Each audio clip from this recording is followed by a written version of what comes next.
们，大家好，欢迎大家来到天津卫视大型情感节目《爱情保卫战》，来一起认识一下我们强大的情感疗愈团成员。Hello， 大家好，我是青年作家文静儿。爱情是人生里的一场奇遇，希望我们都能在这场遇见里获得幸福。大家好，我是于波红。最美好的爱情，并不是感悟你有多好，而是感受你对我有多好。大家好，我是莎娜。使人疲惫的从来不是远处的高山，而是鞋里的一粒沙。希望我们每个人的鞋子里都不会有那一粒沙。大家好，我是新唐米娜。愿大家相爱容易，相处不难。大家好，我是严品红。守护爱情，就是守护我们美好的人生。感谢各位老师。接下来呢，我们一起有请今天来到节目组求助的2组嘉宾登场，欢迎他们。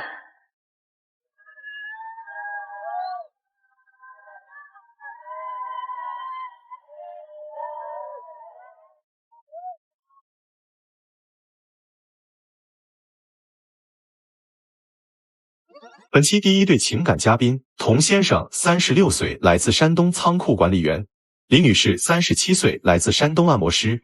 他们遇到什么样的情感问题呢？我们现在已经离婚了，他总是打击我、嘲讽我，对我不够理解，不支持我的兴趣爱好，没有共同语言。他经常以工作为由，既不干家务，也不带孩子，把家里很多的事情，无论是大事小事，都推给我。希望他能够多多的支持我、理解我，支持我的兴趣爱好，我相信我一定能给他一个好的回报。我希望他能够脚踏实地的工作，多花点时间陪陪孩子和我，共同经营好我们的婚姻。先来说一说二位现在的关系吧。我们目前的关系的话，我觉得现在保持现状挺好的，没必要再复婚了。因为我们现在已经离婚了。你们已经离婚了啊？对呀。哦，所以今天是谁主动想来的呢？是他想来的，他想一直缠着我，想跟我复婚嘛，我就感觉现在的状态挺好的，没必要再复婚了。哦，搞明白了，一个人要来复婚，一个人不同意复婚。那行吧，那咱从头说说吧，为什么会导致2个人走到离婚这个地步呢？是这样的哈，老师，他就是经常的熬夜写作，就是晚上不睡觉，白天呢11、2点到饭点他不起来吃饭，我做好的饭他也不吃。就是我们就不像正常的夫妻生活似的，就是晚上你就说是你该休息的休息嘛，你白天你该就是一起就是吃饭啊、逛街啊什么的，他都没有。这个就是会导致你们离婚的最大原因吗？就因为他不起床？这只是一方面。冒昧问一下，大哥您是写什么的？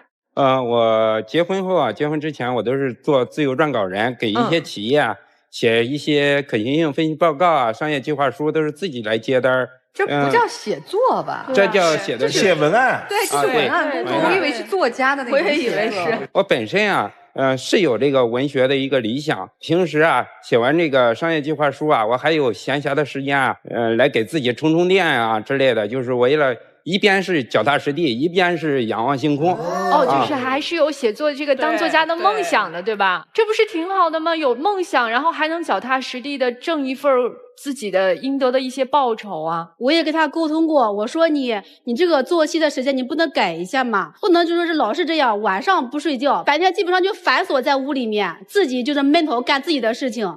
我们白天就是很少在一起吃饭，然后也很少沟通交流，我很不满意这一点。因为刚结完婚啊，那几年确实是挺忙的我也想去做改变，但是有时候晚上写作啊，也有灵感，去写这些给客户要求的这些东西啊，灵感丰富一些，形成一种习惯了。当时，这我问一下现场2位作家老师，就是这个您们写作都是必须得晚上吗？我以前的话会习惯晚上。对，也是熬夜不起床是吗？对，因为作息确实是颠倒的。然后早上的时候可能上午在睡觉，中午起床，晚上呢就是写到半夜。那是在不上班的日子，但是如果白天有工作，还是得照常起。那文老师呢？我不晚上写作，对，我白天写作。白天写作，白天也可以写，是可以写的。其实。就每个人的个人习惯，对吧？我觉得状态是可以培养的，就是我不相信所有人说我只能晚上写作，这个是不可能的。这个创作的状态，你不管是白天、上午、下午、晚上，它是可以被培养出来的。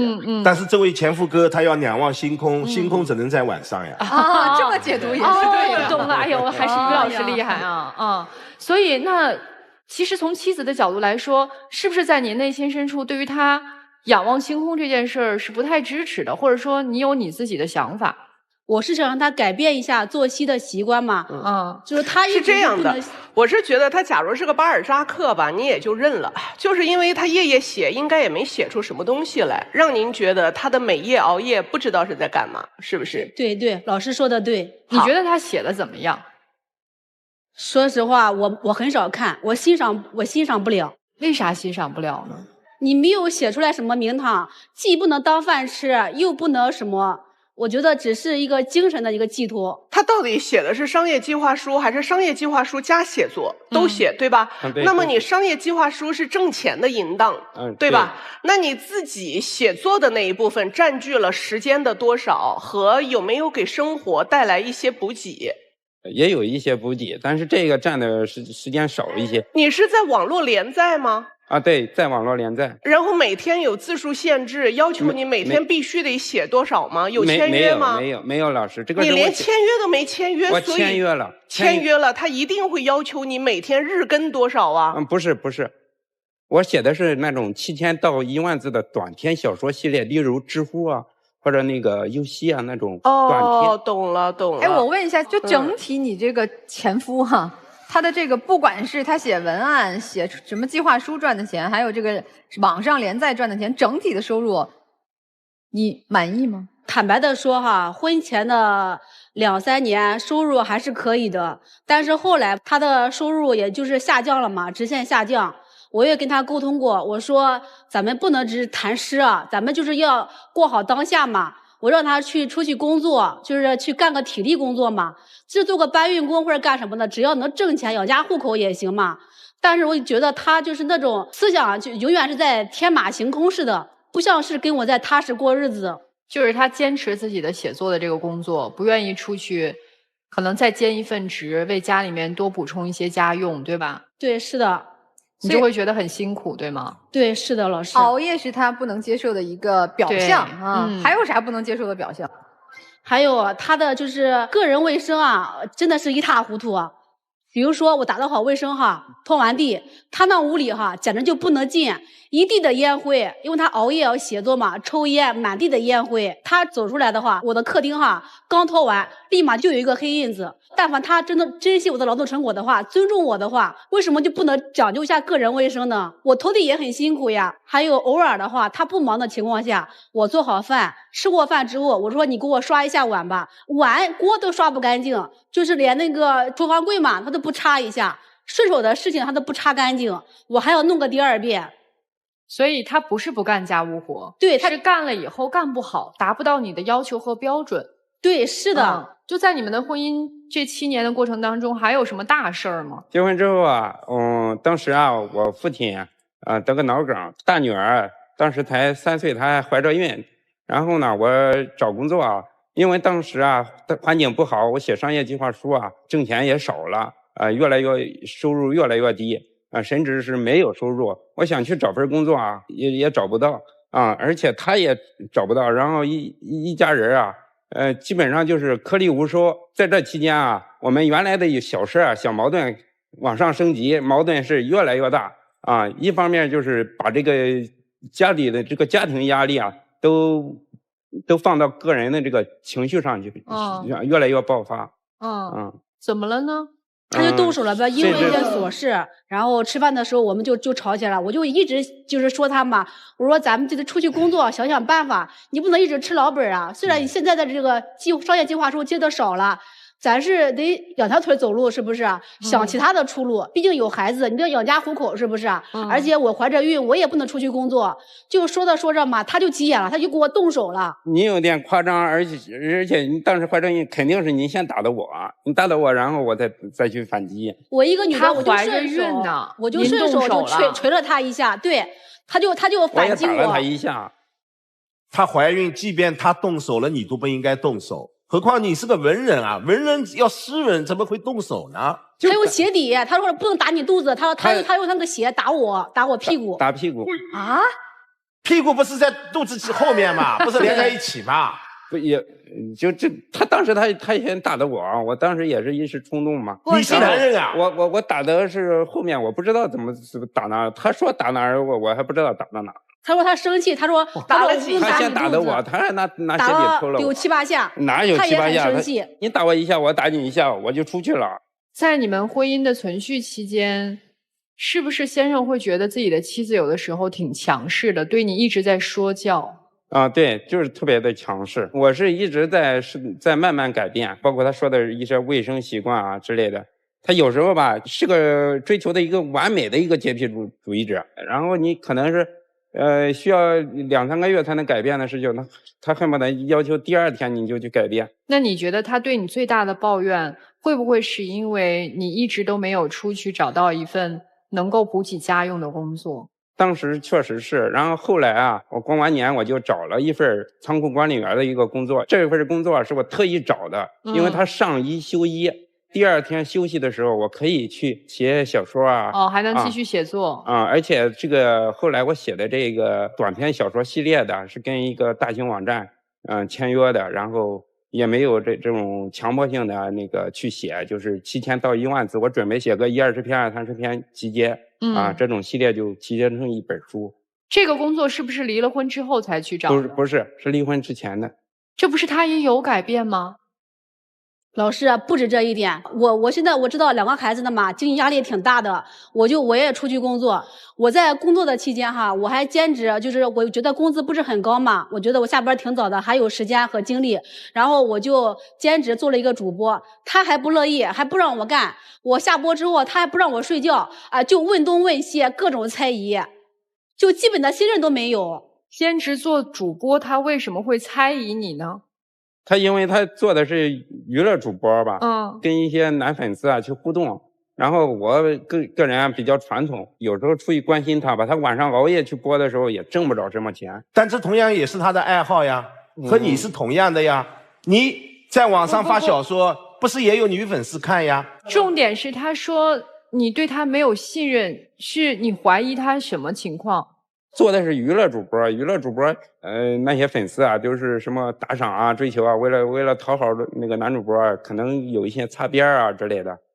怎么可能？我在家里，在自己的卧室里面，我能干啥呀？我就是想着，就是兼职做一个嘛主播，然后再贴补家用，多挣一点钱嘛。他就是不换位思考，你做什么，我就觉得能理解你。你看你的小说也有，就是像老师说的，也有女粉丝看，对不对？为什么我做这个就不行呢？本身就不投资什么，在自己家里面，我只是做一个兼职来做的，啊，就各种说你熬夜，你挣不到钱，做它干嘛？各种打击你，啊，从来没有说支持过你的话。比如说我在工作中哈，我现在我也工作了，有业绩的考核嘛，我有的时候跟他说哈，我说我现在工作压力很大，然后有业绩考核，完不成的话，老板也会说你什么的，还有同事之间的竞争也会跟他说嘛，他就不理解你，他要不然就保持沉默啊，要不然就说那你别放在心上，就一句话就完事了，从来没有说在工作时候给你一些积极的建议，或者是给你一些鼓励什么的。哎，你对他不也是这样吗？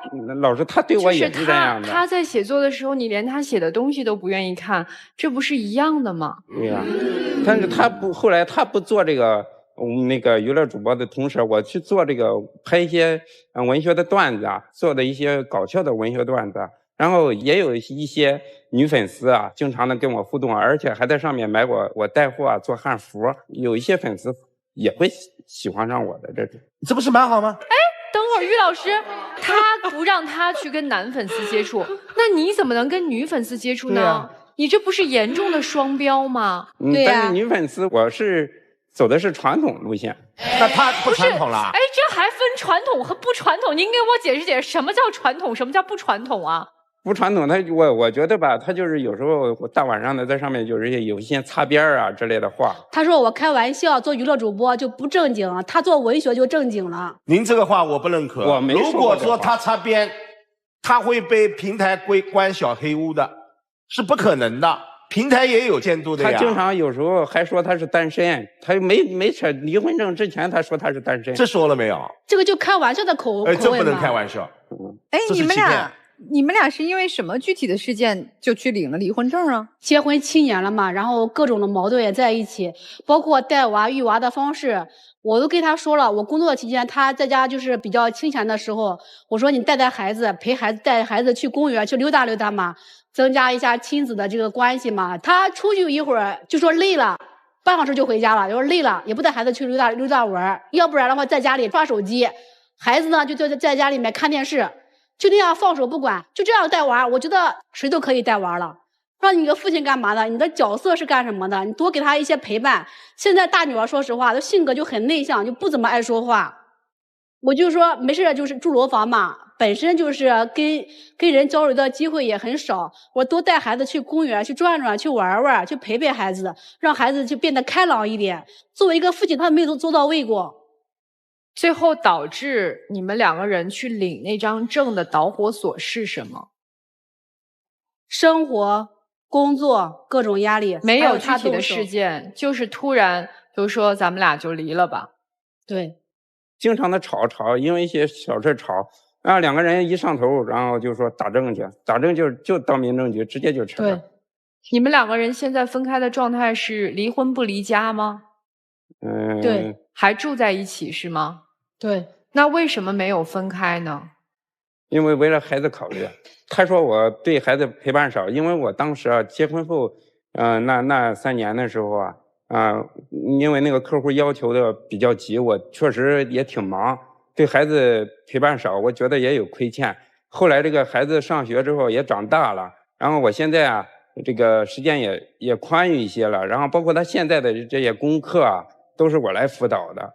好。今天呢，先生带的是诉求是希望和前妻能复婚，但是前妻觉得现在这状态挺好的，咱们就保持吧。那您既然说想要复的话，您觉得您在分开的这1年当中做了什么改变和努力？对刚才说的一个是对孩子的这个陪伴上，第二就是一边是脚踏实地仰望星空这一件事上，我特意找了一份这样一个仓库管理员的上一休一的工作我可以有充足的时间去写我的这个小说，然后拍一些文学的段子。也就是说，您现在有一份稳定的收入了。对。第3点就是离婚后他到外边，我有时候我在公司住然后2个人见面少，吵架的次数也少了，有时候这个感觉就挺轻松了，然后对他的原来的那个怨恨之类的就减少了。您对他以前的怨恨也挺大的是吗？对。你对他的怨恨是最主要的是什么呢？第一呢，就是他经常的爱嘟嘟人一点小事说一句就行了呗，他就会一直的说下去，一直的说下去。爱唠叨。第二个呢，就是他不理解我，不支持我不理解不支持您的工作。对。那在女士看来，你觉得他这3点的改变有打动到你的地方吗？坦白的说有一点，但是跟我理想的就是婚姻生活是完全不一样子的。你理想的是啥样的？我理想的就是2个人结婚之后嘛，回家2个人能在正常的交流沟通一下，说一下彼此的就是工作中遇到的一些问题或者是开心不开心的事情都可以分享。然后他呢给我一些指导或建议吧，打开我的心扉，让我感觉就是在外面不能说的话，在家里能跟他说，这点就是没有共同语言，说白了，对吧？对，说不到一起去。对，所以你现在是打定主意就是不复，对吗？对，是的，我觉得没必要复。我现在在外面上班了，偶尔回家住一下，就是让孩子感觉的，就是不知道我们已经扯证了嘛。我觉得这样关系挺好的。等我现在孩子他带，对，所以你眼中这个带孩子带的不好的男人，却承担起了2个孩子的养育责任。对，你一个人走了。对，我现在出去工作了。你出去工作是在外面住在单位住对，他过几天才来家一次。但你的钱养2个孩子吗？不，我来养的。对。您不出钱？我出钱。您每个月给多少抚养费？1500。但是这个钱还都是我来出。那您说清楚，那这钱到底是出还是没出呢？因为他这个钱上他有时候他不是说固定的一次拿多少，他有时候是买一些零食之类的，我给孩子买东西买一抚养费些东西是抚养费，礼物是礼物。所以当您说我每个月固定的给1500的时候，您给的是现金吗？不是现金，就算在就是家里面的，就是买东西，给孩子买东西，给家里买东西。因为我现在不在家住嘛。那也就是说，您的这个前夫虽然前半截听上去很荒唐，但是后半截他做的其实很靠谱。而且他们2个孩子多大年纪，先生？一个是刚上1年级6岁，一个是刚上幼儿园3岁。那你白天要上班，怎么管孩子呢？一个人带啊？我爸爸妈妈。哦，因为我父亲原来得个脑梗。那你也别说是你带嘛，那是老人在帮忙。那是第2天我休息的时候我可以。对，他是夜晚的时候交给爸爸妈妈嘛，他不是做场馆。我24小时要在公司。24小时轮班，所以老人帮您带一天，您带一天。父亲因为有脑梗，也没有办法完全帮助您。他可以帮忙送孩子。他可以接送啊，还有我妈，他们2个。您的1500，这个还真的说不上来。你不可能每个月给孩子买的东西都是同一个价吧？因为有一个很大的开销，就是2个孩子上学都是需要费用的呀。对呀，这是一个大的支出啊，吃穿用度还要上一些兴趣班之类的。说的难听一点，这1500连孩子们吃可能都不够，2个孩子1个月光吃饭都不够，何况不是现金啊。对，您现在1个月收入多少？3000多4000左右吧。先生现在1个月能达到多少的收入？仓库管理员的工作是稳定的，是4000，有时候还有一些兼职还有一些会接一些小的一些企业简介这种商业写作，可能也不稳定可以补贴一些家用之类的。我怎么听起来这个先生现在还是挺踏踏实实的？对，这星空其实先放到一边了，我还放到第2位了。把脚下的这个6便士咱们给他先转起来。而且我还倒是女士现在的不是仰望星空了，是仰望了旷野。她是放飞了，放飞了。我首先表一下观点，我觉得你俩不要复婚，就是这个婚没什么好复的。为啥？就是我觉得这个男嘉宾就是你的心理状态是有问题的。你不是科班出身吧？肯定不是吧？不是，因为你没有科学的、系统的去学习过应该怎么样进行原创型的创意写作。你不要觉得说你签了什么网站你现在有作品发表什么，你就觉得自己是一个作者的状态了。其实不是的，一个作者的状态是你从根儿上发出来的东西，就现在这个状态是不对的。还有一个就是您确实欣赏不来他的东西，就是他作为一个创作者，他作为一个表达者，他是需要被鼓励的，他是需要在鼓励中去创作的，这个氛围您是给不到他的。还有一个就是你们俩现在不是有孩子吗？我觉得有孩子就很好，就是你们就是爸爸做好爸爸的事情，妈妈做好妈妈的事情。互不互婚这个事情，我觉得首先是要建立在你们2个互相彼此相爱，然后才会给到那个孩子们的正向的表达。如果你们互相都不相爱了，你每天活得那么压抑，我觉得没有必要。你首先是你自己，所以我觉得没有必要复这个婚。从事业来看，从感情来看，我觉得都没有必要。摧毁一个男人的，有时候往往不是生活当中的苦和累，有时候就是一个妻子的不理解。这位丈夫，我问你一个问题，你承认和妻子之间没有共同语言吗？有共同语言。妻子，你认为你和丈夫之间有共同语言吗？我觉得我们沟通的有的时候不在一个频道上面。婚姻中没有共同语言，往往会成为离婚的元凶。即便不离婚，2个人也是同床异梦的婚姻。我并不是拔高所谓的共同语言，但是共同语言就是相互之间能够理解，但是你们做不到。所以在我自己的感悟当中，我尊重你妻子的选择。这婚肯定是复不了的，先生，你死了这份心吧。我告诉你根本原因是什么，根本原因是你的前妻她根本不爱你。你们2个人有没有共同话题这件事情现在已经不重要了，重要的是一段婚姻是否能够再回到曾经，就有2个衡量点。第一，过去的问题有没有得到解决？显然没有，因为你们曾经就不是彼此欣赏对方的那个人。第二，我们之间是否还有爱？显然也没有。可能你对他有感情，但是他对你一点留恋都没有了，所以怎么可能复得了婚呢？所以我觉得2个人把这个事情说清楚了，我们好好的开始了这段婚姻，就好好的结束它。不要互相拿着对方过去的那些错误彼此折磨，还在未来的生活当中纠缠不清，那就是对两个人以及对你的孩子都不负责任。反而我觉得女士，你现在应该多花点心思在陪伴孩子上。你刚才口口声声说自己的大女儿很内向，口口声声说这个父亲多么的不负责任，难道你现在作为妈妈就负责任吗？你一个月挣4000块钱，拿1500给到孩子，可是对孩子没有一丝一毫的陪伴，这1500块钱还不如不给。他们需要的是妈妈，不是需要这1500块钱。就这样，谢谢。就是觉得这个故事整体很分裂，你们的人生。上半节他的分裂是他很荒唐，他拿写作当一个遮羞布。就是一个人告诉我说我热爱写作的时候，我多半都是会在心里头打一个疑问，什么是写作？写作它是一种来自于内心克制不住的想分享、想表达的欲望，通过文字表现出来。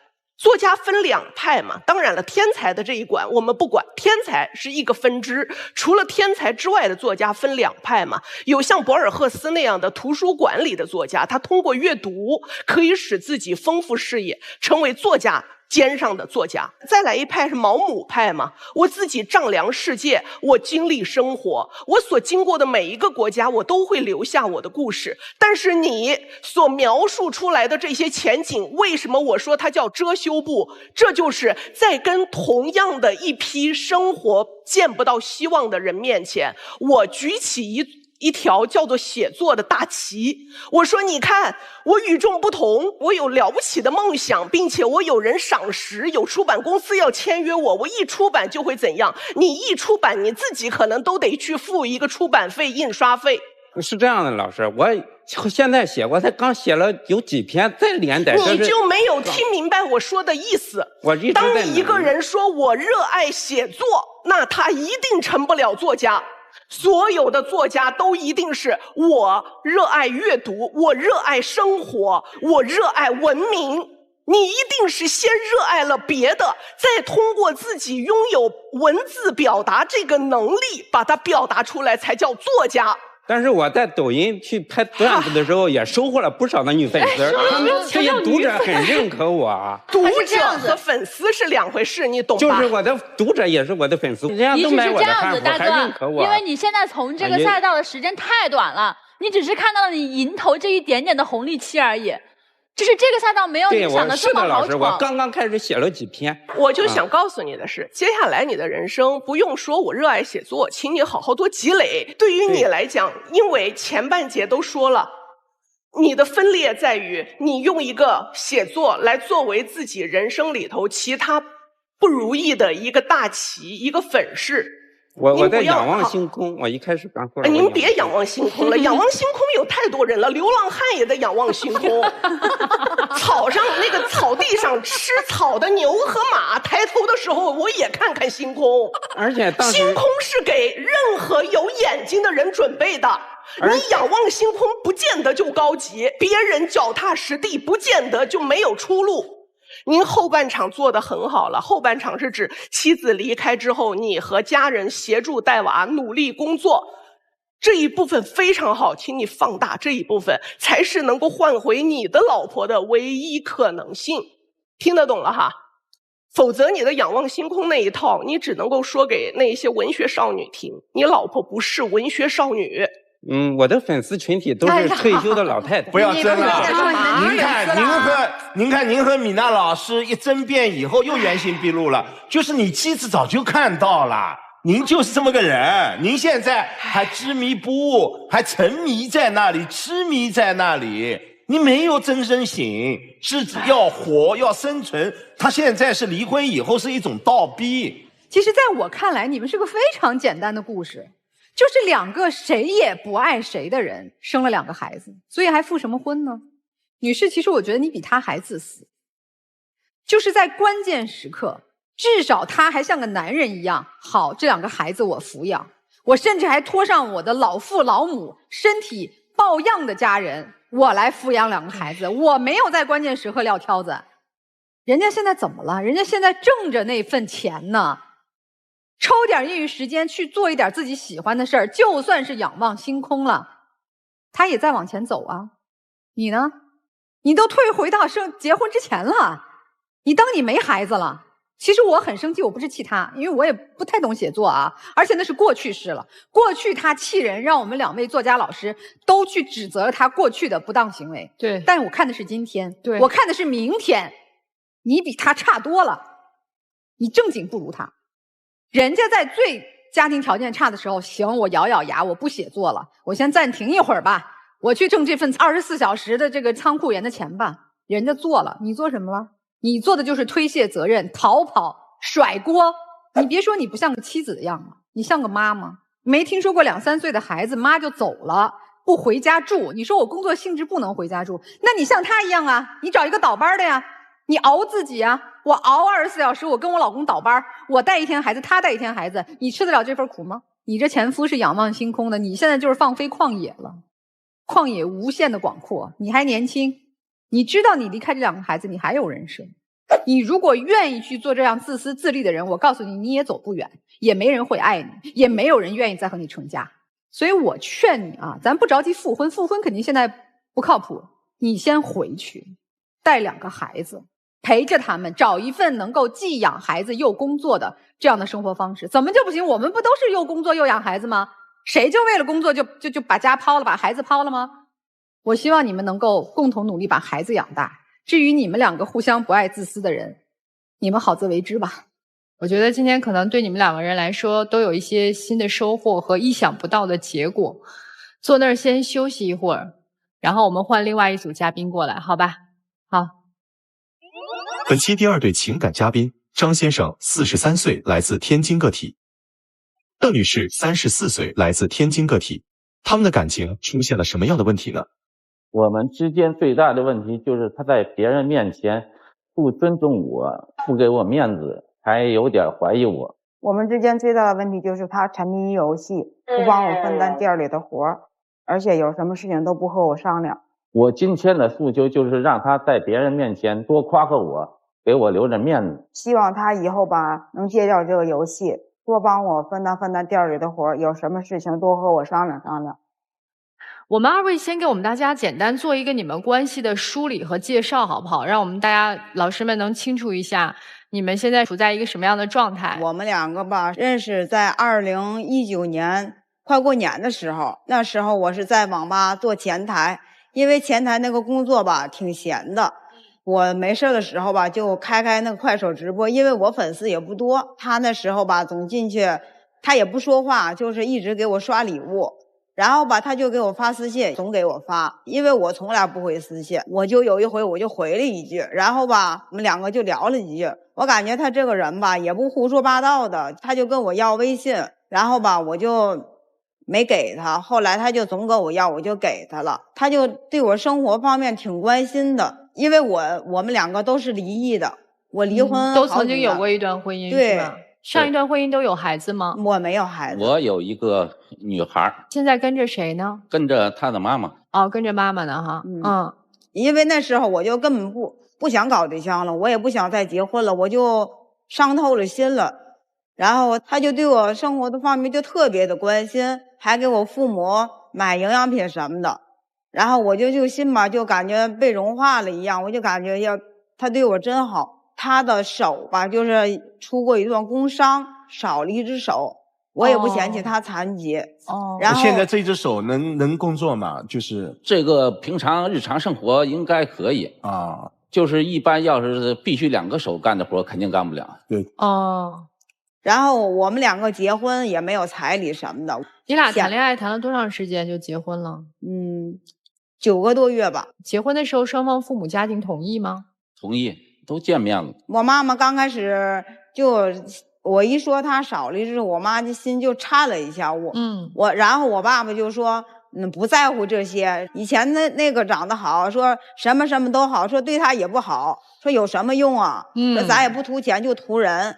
挺好的，2个人又重新找到了新的归宿。对，然后我们结了婚以后吧，条件也是非常的不好。我说咱们干点小生意吧。我就跟他干早点，我就感觉吧，结了婚以后吧，就不像结婚之前那样了，他就沉迷于游戏。我以前就是玩游戏挣钱的，哦，靠打游戏为生。对，因吧为我这个不方便嘛，不好找工作，所以我就在家里玩游戏挣问题钱。你现在玩的游戏它不是挣钱的，玩上了就下不来的那种，人家队友就不同意，人家来客人吃饭了，他也不抬头，就低头玩手机。就这个店就是你一个人在打理，然后他基本上他就是帮我不忙打下手我就是什么的，帮忙，对，帮我打下手什么的。弄点水呀、刷刷碗呐什么的，我可以干的活吧。他干的那个就是来了客人，他也不抬头。我有时就喊他，我说你干这个干那个，他就说他就玩手机，他就这样低头，等会儿，就一直说再等会儿。你说人家顾客等你吗？对呀。有的时候人家顾客就说没事，大哥，你先玩，等你玩够了再给我弄。人家客人那的话也不是好听的话，客人说这个话已经是最大的反感了。主要是什么呀？以前干这个工作干的吧，好像就是有点上瘾了，好像戒不了一样。就是后来我病了以后好了之后，就是我干不了累活了，我就选择了又干串香，干夜宵了。就是我们晚上夏天都是在我们店门口出摊儿，我就跟他说，我说你给顾客炸2个烧饼，顾客需要烧饼。他因为玩游戏玩的那个烧饼就是油的起火了，在那窗户缝里面往外冒黑烟，我就进去一看，2个屋子都是烟，着火了。因为当时他的精力全部在这个手机游戏上，对，不抬头，就是不抬头。那你身体不好呢？他能照顾到你吗？我就是去年就住院嘛，2个腿就站不起来了嘛。医生说我是贫血，还有这个低血钾，就是总熬夜造成的。然后就是我输液嘛，都没有液体了，他都不知道。我喊他，他也听不见，就是还在那玩游戏。就是我慢慢坐起来，就是按的那个铃，就是把护士喊来的给我换他就坐在旁边陪床，他也没发现你液体没了。对，他确实是在陪床，但是他是在玩游戏了。不，我都听不下去了，你咋了，先生？娶了这么一个好媳妇儿，愿意辛辛苦苦的干，你怎么就不能抬下眼帮他一下呢？我现在都觉得上一个丈夫都还可以。啊，对呀，这哪儿出问题了呢？也在慢慢的改变吧。不过那个东西好像当时一下戒不了，就我都听不下去。怎么像抽烟一样？现在孩子都在戒网瘾，你何况是一个成年人，是一个丈夫，这是理由吗？说戒就戒的东西。哎，您怎么没有把游戏作为自己的一个职业啊？那比如说有游戏代练啊。代练。以前我就是做游戏代练，不过他不喜欢那个电脑这一行业，所以就一直没有做。再说了，那个必须得有投资嘛。我们俩现在挣一点钱也不容易啊。您过去不就是有设备吗？不然您过去也不可能挣到啊。不干了之后，那东西就都卖了。那游戏代练您做不了，还有游戏陪玩啊。我们现在一干这个生意嘛，我不可能总是有时间玩。没有啊，听您妻子的描述，就是您忙的时候也在玩，闲的时候也在玩。就是玩上就是停不下来的那种。那个东西吧，你一玩上吧，就停不了。我再问一个很严重的问题：玩游戏是要充费的。对。就是你们本来经济条件就不是很好，这个店又开得很辛苦，你往里充钱吗？充过钱。有一次我给他钱，我说给你钱，你去买2身衣服吧。然后我给他的钱，他就都充了游戏了。这个不仅是不从游戏里面赚钱，还是在往游戏里面再投入的，对吧？对，我就特别反感这个游戏。我们结婚以后吧，真的是什么都没有。我就说我自己干个早餐店，我就是挣钱，然后我的身体根本就不允许。我每天的腿啊，其实就是跑了这一天嘛，来回来去的客人要这个要那个，我的腿都是肿的。其实我都是强撑着自己的身体干了这么多年，我就寻思吧，他这一个手吧，在厂子吧，人家有的吧也不愿意用，我就为了我们这个日子本，有的时候吧，生意在淡季的时候吧，我就特别愁，我就爱在网上就是搜索哪个美食好，哪家美食好，我就学习各种美食。你像什么卤煮啊、水爆肚，我都会做，包括现在我们家所有的技术配方都是我。我就有时候问他，我说店里没人，你愁吗？他说那有什么愁的？你不可能去大街上喊人家吧？他当然不愁了，因为有你这个后盾在给他支撑着呀。你不是天天在想招吗？所以他不用着急。对，我就脑子很乱。我每天，我包括现在，我晚上睡觉必须得吃安眠药，要不我就睡不着。你除了对他打游戏这件事不满意，在婚后你对他还有什么行为特别不满意吗？他爱看那个快手嘛，爱给人家女主播评论，爱给人刷礼物。还刷礼物啊，打赏啊？对，你哪来的钱哎？妻子多不容易赚点钱啊！那个平时他给我的那零花钱，有的时候没花就什么的，买衣服什么剩下的。妻子给你的零花钱，你去打赏其他的女主播，也不是经常打赏，就是偶尔性的。有一次我们回家嘛，他就一去卫生间就一蹲2、3个小时，我都听见了。里面女主播说：“欢迎谁谁谁大哥来。”你要是对人家不那么热情，人家能欢迎你吗？我就想过很多次离婚。我说我天天那么累，你一点也不理解我，你也不心疼我。我说我图的什么呀？他就说哪个女的不干活啊？那女的吧，当然也应该干活了，对吧？那哪个男的不赚钱呀？啊，是啊，我也是。那有几个像我那么累的呀，黑白的呀？我也在帮他干，不是我一点活也不干。你什么叫帮他干？你自己没有分内的活吗？对他总是说，就是以前我的活就是帮店里弄水、刷碗，别的活我也干不了啊。我们并不是说您失去一只手，有很多活干不了。妻子的要求很低啊，放下游戏，能帮的力所能及的帮他一下，这要求高吗？我知道不高，不过我就是有点一时半会儿戒不了。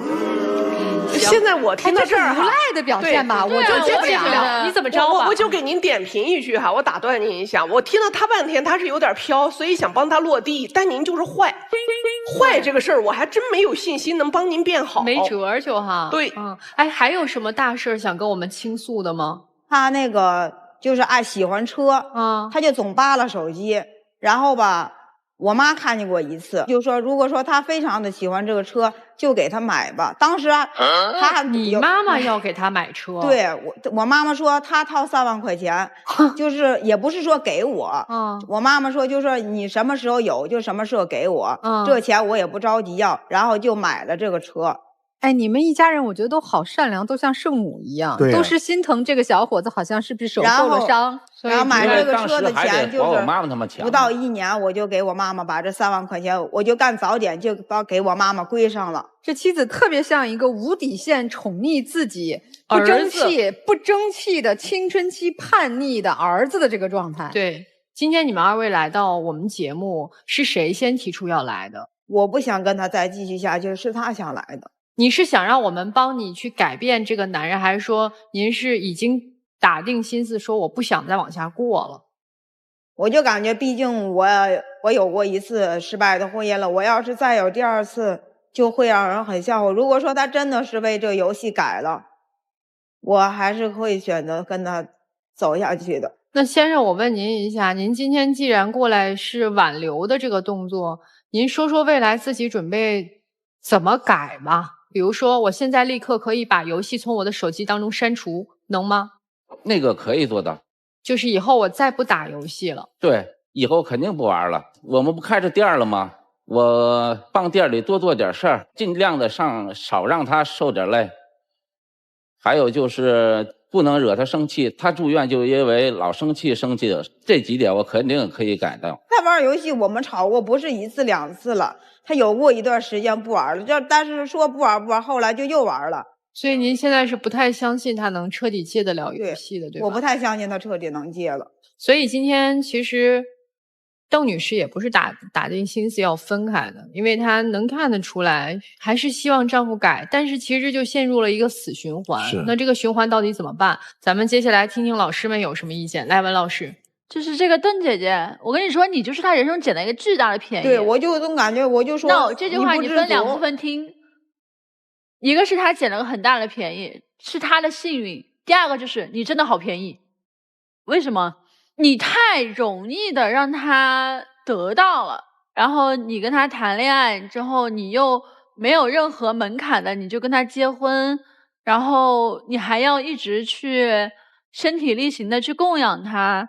能够把他纵容到这个程度，而且你千万从现在开始不要再说什么我只是想让他关心我这种，你要的所有东西都是很虚的，但是你付出的是真实的血泪，你付出你的价值，付出你的青春，付出你的劳动力，你就应该真实的说你们按劳分配。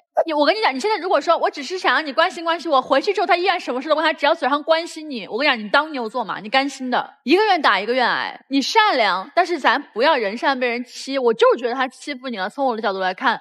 那么这个大哥，你不要总是说我只是那一段时间爱玩游戏，那是你自己做的选择。人不要为自己做过的事情狡辩，你就是欺负了他，你践踏了他的尊严和青春，他心里受的伤害，他受的委屈，他这些年，他说白了，他只是没把这个话讲得很难听告诉你，他就是觉得他被奴役了。你现在真正的，如果说你想挽救这段婚姻，你应该展现出来你是爱他的，并且你将如何爱他。你再聊过去的事情，你就完蛋，因为过去你带给他全是伤害。从现在开始，你就想尽一切任何的可能性来帮这个家里赚钱。现在你只要能够去帮这个家里赚钱，就是帮他减负，这是你们家最核心的问题。只要你能赚到钱，并且从今以后就是你对他态度好一点，你们日子能过，而且能过得很好，因为这个女人非常好。温老师说妻子善良，我们都看到了你的善良，但如果一个人把善良释放给了一个不善良的人，那就是对自己的不善良。你很显然在这段婚姻当中你不善良。我可以断言，此刻在收看《爱情保卫战》的千万观众都会同情这位妻子，怜悯这位妻子。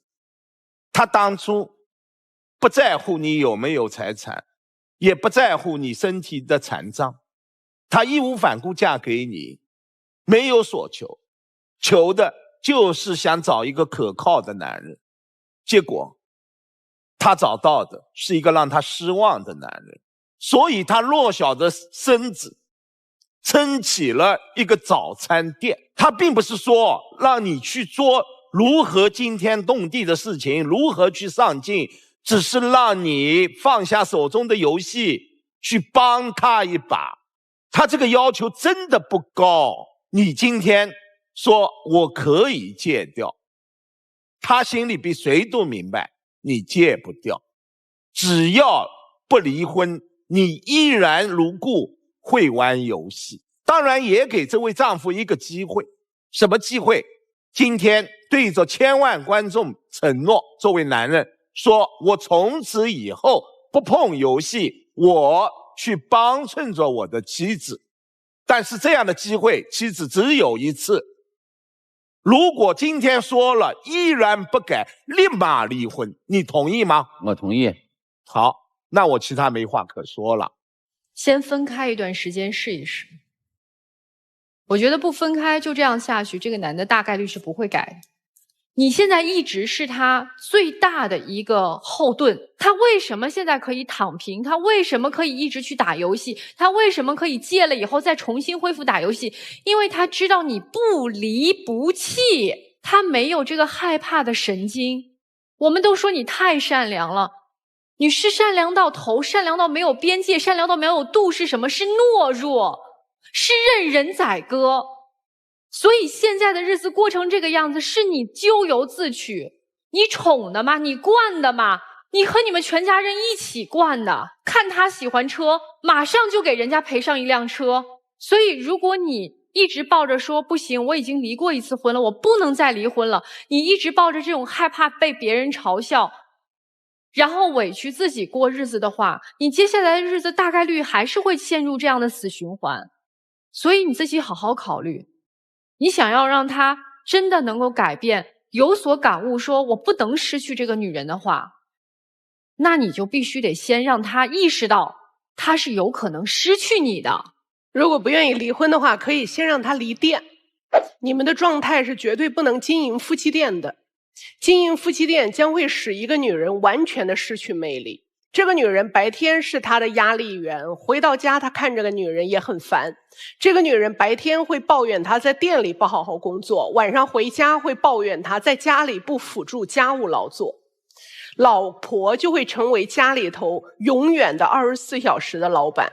但是男人们天性讨厌这个，而他呢，就像因为已经失去了一只胳膊，他的内心是受伤的。这个内心的受伤很容易一搓就疼，疼了以后就开始自我包裹，自我包裹之后他进入到一个防御姿态，你说什么他都不听，我不听就可以不受伤，所以哪怕你不是要求我做事，而是向我求助，我都不听。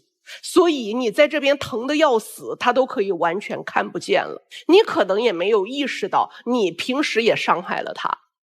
所以必须得结束夫妻店。你就回归到每天他下了班能看到的那个温柔女人，他就会又恢复起能量去爱你。他白天让他自己想自己的方法，做自己的营生，别在老婆面前晃了。剧里能够帮你们彼此产生美，也能够让你们对彼此的人生都还充满一点点期待。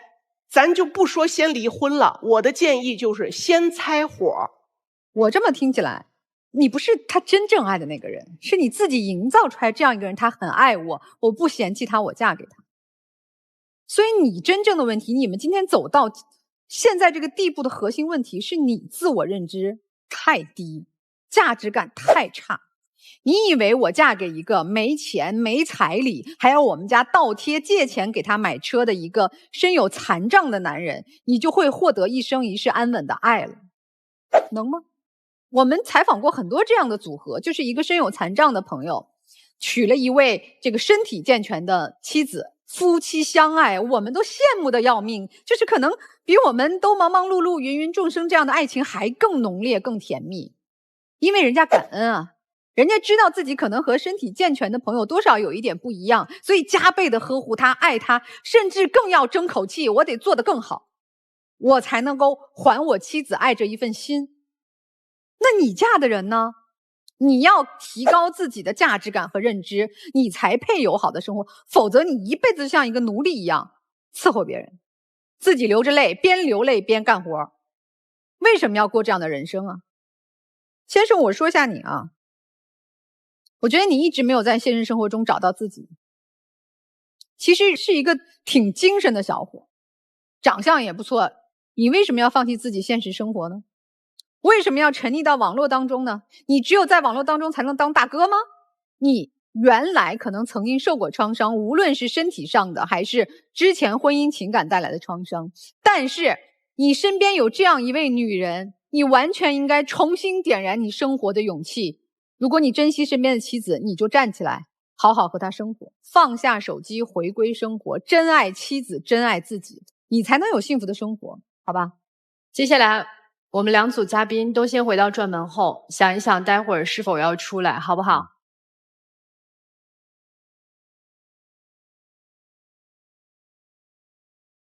在开门之前呢，要提醒一下我们电视机前的观众朋友们，欢迎大家通过金云 App、天津 IPTV 网络电视、万事达手机客户端观看本期节目。同时呢，大家也可以登录优酷视频、腾讯视频观看节目的完整内容。各位老师，咱做个预测，童先生和李女士这个离异的夫妻是否能再重新在一起？我认为可能性真的不大，这个妻子不会出来。我觉得会出来，会出来，不会。我也觉得会出来，我觉得他们俩还是有一定的感情基础的。但是有一点，这个妻子她内心的这种失望，不可能我们劝说以后她就能够。她看了第二对夫妻，觉得自己老公还行，这一比较，哎，发现还不错。今天这个还真是现实的一个教育啊！所以看看他们两个人是怎么选择的哈。来，我们一起揭晓答案，3、2、1，请开门。哎呦，真在！你看手牵着手嘞，十指相扣呢，背背背。哇！这毕竟有一双儿女嘛。啊，妻子是自愿的吗？这咋不是自愿？这还能强迫吗？经过对比，发现我们家男人还是可以。不是咋想的呀？我就想为了孩子嘛，然后给孩子一个温暖的家庭。我也希望他能写出来一些就是什么东西，无论是多鼓励他吧。然后先生，我要跟你讲一下哈，我从生完孩子之后，我写的很少了。我现在有2个小朋友，老大已经有12，快13岁了。这13年来，我只出版了1本书，这比我年轻没有结婚的时候的速度已经是不知放慢了多少。为什么？因为要带孩子。孩子要应该占据人生主要时刻的时候，我们的确拿不出整块的时间写作。再想熬夜，再想说我完全可以不管家里的其他成员的生活规律，那都是挺自私的。您要么选择做一个孤独的创作者，要么你得为家庭成员考虑一下怎么调整自己的一个状态。而表达这件事情，写作这件事情，只要活得够长，啥时候都能写。可是孩子的成长只有这么几年。就你们俩之前，我觉得都是自私和不够爱的。从今天开始，翻掉过去那一篇，咱们好好相爱，互相包容，互相支持，我觉得是可以过下去的。嗯，总之加油祝福你们吧，有2个孩子多好啊！来吧，接下来我们把这个时间交给你们2位，抱抱对方吧。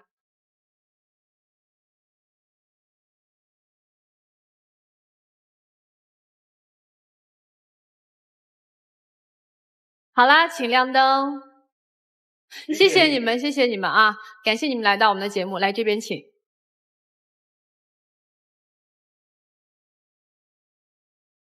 来吧，我们来看今天的第2组。第2组嘉宾张先生和邓女士，他们的选择不知道是怎么样的？几位老师怎么看？我认为出来是必定的。不出来，不出来，不出来。不可能。为什么这个男生对他今天，我认为今天这样的一种承诺，他也知道分量的。他怎么也得留住，这老婆多好啊，如果不珍对吧惜这么好的老婆，以后就没有第2个了呀。我挺希望这个女士不出来，不是让他们散伙，是你、哎你不出来给他一个警醒。对你再不珍惜，从来没有过这种态度。对你必须拿出10万分的、12分的这种努力。但是大家都知道，这个妻子实在太善良了。我也这么想的，我也不希望女士对出来，不希望他出来，但他会出来，会出来，是的是的，来吧，我们一起来揭晓答案。3、2、1，请开门。没有哎，在吗？有没有啊？啊，哎，出来了，出来了，啊，出来了，出来了，哦我还以为走了呢。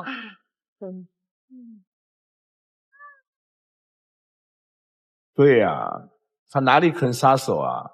舍不得的，还是您拉着丈夫的手出来的。所以舍不得记住，感恩、珍惜、疼爱。先生怎么想呢？